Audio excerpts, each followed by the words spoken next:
Dahil na-experience sila lahat, iniiyak pa rin talaga ako. Meron kasi isang moment na iyak talaga ako. Nag-try ako magluto ng pagkain. And then alam ko naman hindi ako magaling magluto. Pero trinay ko talaga yung best ko. Anong luto yan? Hindi ko na matandaan. Pero talaga nag-bake ako yata ng cookies. And then parang wala silang reaction. Hurt na hurt talaga ako ng mga times. Hurt na hurt talaga ako ng mga times na yun. Parang... Buti na walang reaction kaysa sabihin, may reaction nga, pangit naman. Kasi hindi talaga ako marunong magluto. And for me to try to learn to cook something is really hard.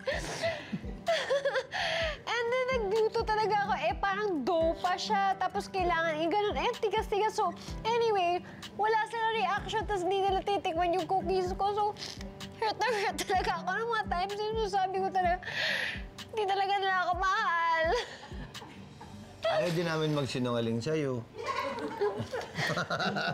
So, ibig sabihin yung sinasabi siguro niya is yung na-experience niya.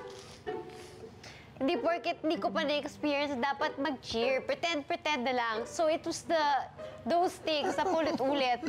Na siguro napagod ako, di ba? Parang kayo na-experience nyo na, no? Kayo na yung happy family. Ako yung odd man out. Yun lang, naalala ko lang bigla. Grabe naman yung hugot mo, parang layo ng pagkakaroon. Hindi, kaya ang ending, never na ako nagluto. Oh, ganda na lang ako. Kaya na magluto.